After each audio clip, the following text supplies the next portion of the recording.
देना चाहिए, आप कह रहे हैं रूरल डिमांड पे ज़्यादा जोर देना चाहिए।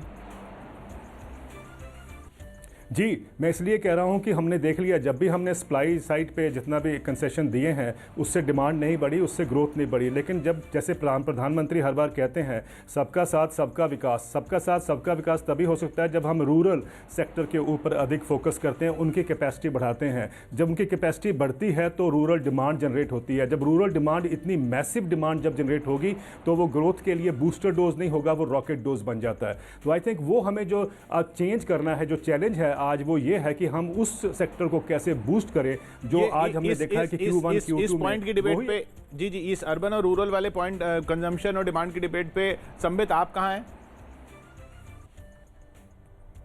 देखिए, मुझे तो लगता है हर सेक्टर को महत्वपूर्ण और सुदृढ़ करना आवश्यक है। हर सेक्टर का अपना महत्व होता है। बेसिकली दोनों को जो मैंने सुना, दोनों ही आदरणीय है और दोनों का कहना उचित है। अगर इसको एक समराइज किया जाए तो दोनों ने कहा कहीं ना कहीं जो सप्लाई चेन में डिसरप्शन है उसे ठीक करने की आवश्यकता है और जो डिमांड है उसको बूस्ट करने की आवश्यकता है। ये अगर हम सप्लाई और डिमांड दोनों को सही तरीके से लेके आगे जा सकेंगे तो जो वी शेप्ड रिकवरी की बात हो रही है वो उचित तरीके से हो पाएगा। दूसरी बात है, आप याद रखिए, जब डिमांड ज़्यादा रहता है और सप्लाई उसे मीट नहीं करती है तो जो आपदा हमें फेस करना पड़ता है उसका नाम है इन्फ्लेशन, अर्थात महंगाई।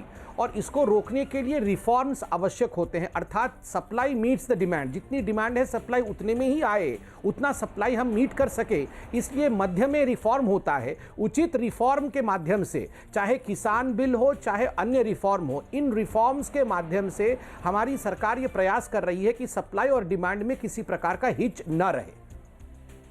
राजपूत जी, इसमें तो सरकार के साथ हैं आप। देखिए, आज बात कुछ सही बातें कही हैं और संबित ने आज माना है कि राहुल गांधी जी जो कह रहे थे, किशोर भाई, वो बिल्कुल ठीक कह रहे थे।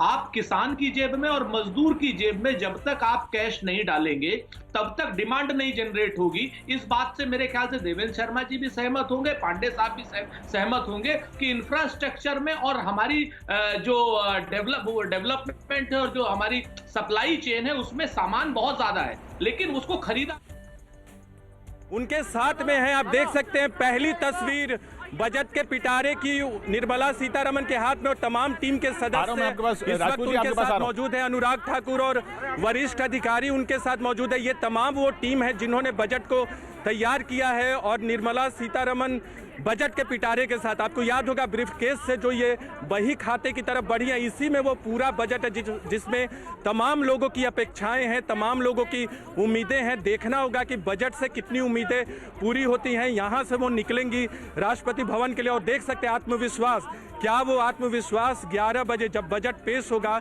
तमाम लोगों की जो उम्मीदें हैं वो पूरी होंगी कि नहीं। देख सकते हैं बही खाता को दिखा रही हैं, उसमें तमाम वो जो उम्मीदें हैं वो पूरी होती हैं कि नहीं, ये सबसे बड़ा सवाल है। ओके, तो ये बजट देखना होगा कि आज कितनी उम्मीदें किशोर पूरी होती हैं। तमाम टीम के सदस्य इस बार डिजिटल है, स्पीच भी डिजिटल है संबित जी। चूंकि आपने डिजिटल शब्द का इस्तेमाल किया, मैं इसमें एक अच्छी बात बता दूं कि जहां तक डिजिटल जो हमारा यूपीआई माध्यम से जो फंड जनरेट हुआ है, जो पेमेंट्स हुए हैं, वो अपने आप में बहुत ऐतिहासिक रहे हैं। 4 ट्रिलियन रुपीस ये यूपीआई का जो है ये आवागमन रहा है दिसंबर के महीने में। ये अपने आप में दिखाता है कि डिजिटल माध्यम अब रिकवरी मोड पे है और ये वी शेप ग्रोथ की ओर पॉइंट करता है। यहाँ इस बार स्पीच भी ऐप पर रहेगी, डिजिटल फॉर्म में रहेगी। राजपूत जी, आपकी बात बीच पे काटनी पड़ी क्योंकि निर्मला जी आ गई थी, तो वो तस्वीरें अभी जारी हैं। आप कह रहे थे कि सब लोग जो कह रहे हैं वो राहुल गांधी बहुत पहले कह चुके।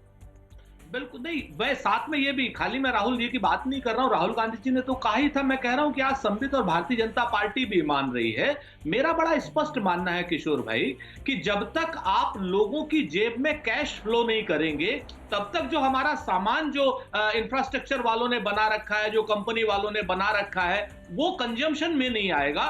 तो इसलिए रूरल इकोनॉमी में एक बूस्टर डोज की बहुत आवश्यकता है, मजदूरों को एक बहुत बड़ी बूस्टर डोज की आवश्यकता है। जब तक उनकी जेब में कैश नहीं जाएगा तो वो सामान खरीदेंगे कहां से? तो आप इंफ्रास्ट्रक्चर डेवलपमेंट में पैसा लगाइए, वो अपनी जगह पर है, लेकिन रूरल इंफ्रास्ट्रक्चर डेवलपमेंट में जब आप पैसा लगाएंगे, मनरेगा जैसी स्कीमों को आप और अच्छा बनाएंगे, या दूसरी एक और आप स्कीम ले आइए, आप हमारी को छोड़ दीजिए, हम इस समय राजनीतिक बात नहीं करना चाहते, लेकिन आप जब ये मजदूरों को नहीं, राजनीति में सबसे बड़ी दिक्कत हमारी ये है कि इस पे जो मुद्दे की बात है उस पर राजनीति करना नहीं चाहते आप।